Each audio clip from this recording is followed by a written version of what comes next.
Bonjour les amis, j'espère que tout le monde se porte bien. Je suis très heureux aujourd'hui de vous retrouver pour cette nouvelle vidéo, l'avant-match, la rencontre face à l'Athletic Club de Bilbao. Ça va être ce mercredi. Alors, de base, comme ça, en parlant, en pensant à ce match-là, avec l'état de forme de l'Athletic Club, on peut se dire que c'est juste une formalité. Mais à titre personnel, je n'ai pas envie de tomber dans ce piège. Pourquoi? Parce que aujourd'hui, certes, le Barça est sur une série, je crois, de 9 victoires d'affilée, mais t'as l'impression aussi que n'importe quelle équipe est capable de se procurer des occasions. Et quand est-ce que la première équipe qui va réussir à être clinique devant le but va faire mal au Barça? On se pose cette question-là, on va pas se mentir. Donc on va en parler dans cette vidéo, malgré l'état de forme encore une fois de l'Athletic Club, malgré l'état de forme en termes de chiffres bruts du Barça, ça vaut quand même le coup de se poser pour parler de quelques détails très importants. Je vous ai demandé de me poser des questions sur Twitter par rapport à ce match, cet avant-match contre l'Athletic Club, mais avant de répondre à ces questions-là, je voulais revenir sur un commentaire d'un abonné. La dernière fois, je pense que c'était lors du match, du débrief du match contre Villarreal. Ce commentaire-là m'avait tellement, je dirais pas choqué, mais tellement intéressé que j'avais même répondu à la personne. Je lui avais dit que ça mérite en fait que j'en parle en vidéo et qu'on en discute de manière beaucoup plus posée, parce que déjà il a sorti des arguments, c'est ce que j'aime. Je vous le dis souvent, très souvent même, on peut ne pas être d'accord. Moi, je ne détiens pas la vérité. Encore une fois, je le dis pour la 500e fois depuis la création de cette chaîne, ce n'est que mon avis.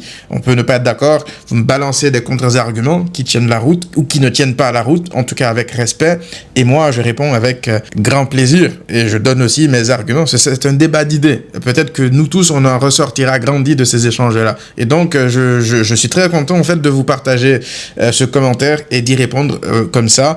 Alors c'est Valère Ndi qui dit: salut Massiane, je me permets une petite réflexion, toujours dans un esprit bienveillant, parce que j'apprécie beaucoup ton travail et que je suis un grand fan du Barça. Déjà merci mon frérot pour la force. Le football reste avant tout un duel, et avec un jeu à fort ratio risque et récompense. Concéder des occasions fait presque partie du projet. La vraie question n'est pas tant si on en concède, mais combien, et surtout si on marque plus que l'adversaire.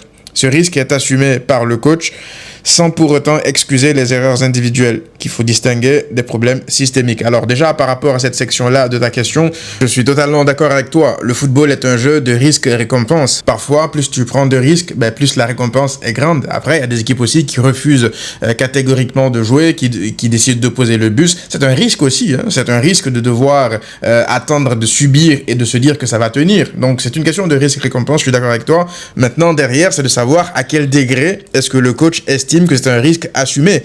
Moi, je pense que Flick aimerait que ça soit moins assumé. Je pense que dans la tête de Flick, par exemple, le match contre l'Espagnol, il n'aurait pas aimé, en fait, encaisser autant de situations. Il n'aurait pas aimé concéder autant de situations de face à face, que Joan Garcia ait à faire autant de parades. Et il le dit après le match, en conférence de presse, il le dit. Il dit que le Barça, on n'a pas été bon aujourd'hui. Sur 80 minutes, ça n'a pas été bon du tout. Il l'assume. Donc je pense qu'en termes de risque, dans la manière de jouer, dans cette manière d'aller presser haut et de laisser des espaces derrière, avec cette ligne du hors-jeu qui est suicidaire, parce que c'est un risque que tu prends pour justement essayer d'étouffer l'adversaire, le ratio risque-récompense, là, c'est la ligne rouge. T'es pas loin, en fait, de te retrouver face à une Chelsea 2.0, parce que c'est ce qui s'est passé contre Chelsea. Contre Chelsea, t'as le rouge qui arrive, et puis derrière, tu peux pas contenir une équipe de ce calibre-là, avec ces individualités-là, pendant près de 70 minutes à 10 contre 11, en plus en continuant à jouer la ligne du hors-jeu suicidaire. Donc, oui, ce risque-là, il peut apporter beaucoup de choses, parce que face à de nombreuses équipes qui sont moyennes, voire plus petites, je pense que ça va passer, mais face à de grosses équipes, ce ratio risque-récompense-là, lorsqu'il est de manière aussi assumée et déséquilibrante pour ta propre équipe, j'ai peur en fait que tu te retrouves au bout d'un moment face à un adversaire qui réussira à exploiter tout ça. Donc je ne sais pas si c'est forcément une bonne chose de jouer le risque, de gamble, je veux dire, à ce point-là. Je pense que ça serait mieux de savoir être un peu plus mesuré, parce que tu regardes des équipes comme le PSG, comme le Bayern, ce ne sont pas des équipes qui laissent à chaque fois 50 mètres d'espace à leurs adversaires, c'est des équipes certes qui sont capables d'encaisser des buts, buts, mais c'est des buts que tu encaisses parce que, voilà, il y a l'adversaire qui a une attaque placée bien construite ou alors aussi parce qu'il y a des espaces. Mais c'est pas systémique, leur ligne du hors-jeu, elle est pas autant suicidaire que le Barça. Je pense que le Barça gagnerait à être un peu plus comme ces équipes-là qui, aujourd'hui, pour moi, sont des exemples de ce qui se fait le mieux en Europe par rapport à ce que nous, on veut faire, en termes, en tout cas, de pressing haut, d'agressivité, de cohérence, je veux dire. Comment penses-tu que le fait de gagner ou de perdre la Supercoupe affecterait notre saison? Aurait-il un impact significatif? Il y a même une autre question qui est un peu dans le même sens. Ne pas gagner la Supercoupe serait-il un frein à notre dynamique en Liga? Autrement dit, le résultat de la Supercoupe peut-il relancer la Liga si le Real gagne? Alors, déjà, la Supercoupe, je pense que c'est de tous les trophées de la saison, c'est celui qui est le moins important.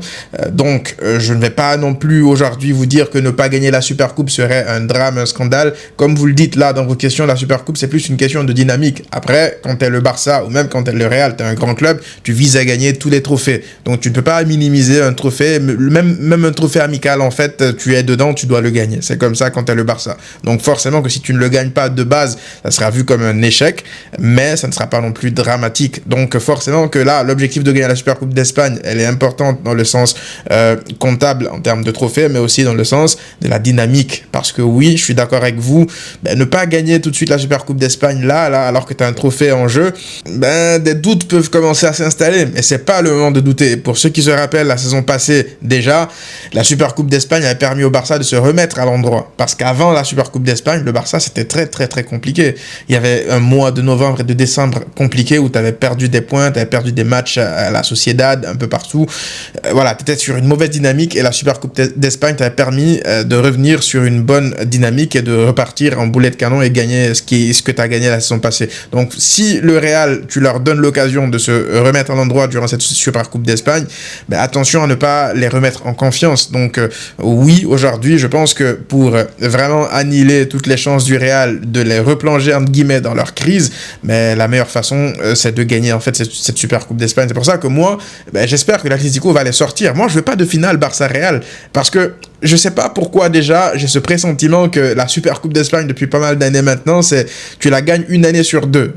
T'as l'impression que c'est comme une malédiction. Si tu la gagnes cette année, tu la gagneras pas l'année d'après. Donc je sais pas pourquoi, je suis pas trop confiant pour cette Supercoupe d'Espagne, mais si je pense que le Barça peut la gagner. Hein. Je pense que si tu croises le Real Madrid avec le style de jeu du Real Madrid, avec les joueurs qu'ils ont, on l'a vu, hein, qu'ils n'ont pas besoin d'être forcément meilleurs que toi pour gagner, avec les flèches qu'ils ont, avec les espaces qu'on laisse derrière. Je pense que tu as plus de chances de battre l'Atlético en finale que le Real. Et je veux pas de Classico en finale. Ça fait combien de finales là? Ça fait des stress de fou. La Coupe du Roi la saison passée, la Supercoupe d'Espagne la saison passée. Je sais pas pour vous, même lorsque le Barça est largement supérieur au Real, j'ai pas envie de les croiser en finale. Je dirais pas que j'ai peur de les croiser. J'aurais jamais peur de les croiser.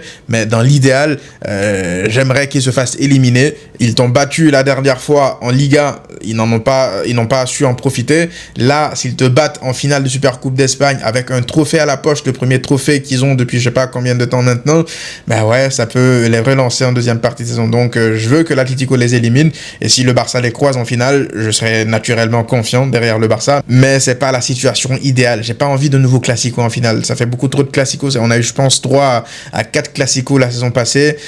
Faut diminuer quand même la cadence là. 2 classicos, je pense que c'est suffisant sur une saison. 3 à la rigueur et de préférence pas en finale. Si vous voulez, en fait, j'aurais limite préféré qu'on croise le Real en demi-finale. Et là, au moins, tu sais ce qui arrive, plutôt qu'en finale, parce que là, en plus, tu as le trophée juste derrière. Bref, eux, ils ont subi ça la saison passée, donc j'ai pas envie que le Barça le subisse cette année. Donc, important de faire une bonne Supercoupe d'Espagne, ça sera déjà de passer par l'Athletic Bilbao. Hein. Faut pas se dire que c'est juste une formalité, que tu as déjà l'Atlético ou le Real en finale. Donc, faut se focaliser, aller pas à pas, gagner ton match face à l'Athletic Bilbao, déjà te qualifier pour la finale. Et puis après, en finale, peu importe l'adversaire, tu feras face à l'adversité, c'est tout. Salut Massiane, que penses-tu de Joao Cancelo au Barça cet hiver? Alors, je l'ai déjà dit, hein, pour ceux qui ont vu ma vidéo la dernière fois, ma vidéo où je posais une sorte de bilan par rapport à la première partie de saison et aussi en prévision de la deuxième partie de saison et le mercato d'hiver notamment. Et je vous disais quoi? Je vous disais que on va pas se mentir, ça va être difficile de poser des billets sur un joueur cet hiver, surtout sur des joueurs. On parlait de Senesi qui arrive en fin de contrat à la fin de la saison. Je ne verrai jamais le Barça poser de l'argent sur un joueur qui arrive en fin de contrat qu'il pourrait potentiellement récupérer libre à la fin de la saison. Et donc, les seules options que tu peux avoir, ce sont des prêts.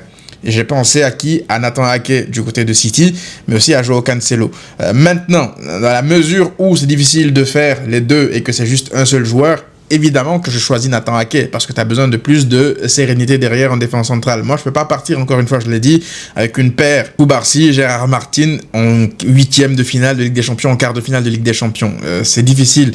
Je ne vois pas cette défense inexpérimentée aller très loin face à des attaquants beaucoup plus méchants, je veux dire. Donc, si tu vas chercher Nathan Ake pour 6 mois, c'est la solution optimale. À ce moment-là, t'es pas obligé d'aller chercher un Cancelo, hein. Mais vu que City apparemment ne veut pas forcément prêter Nathan Ake, ils viennent en plus, je pense, de perdre Guardiola pour un petit moment. T'as quelle autre solution? Parce que là, tes latéraux, c'est quoi? C'est Koundé, Eric Garcia. Les deux, ils jouent constamment, tout le temps. Si un des deux est absent, t'es un peu dans la merde. Parce que t'as pas de remplaçant à droite. T'as aucune option à droite. Ça me fait peur. Dans la pire des situations, en défense centrale, tu as Gérard Martin qui est pas là. Tu peux faire redescendre Eric Garcia en défense centrale. Tu as Koubarsi qui est pas là. Tu peux, dans le pire des cas, remettre Jules Koundé dans l'axe. Tu as des options en tant que défenseur central. Tu as 4 mecs qui sont capables de jouer au poste de défenseur central.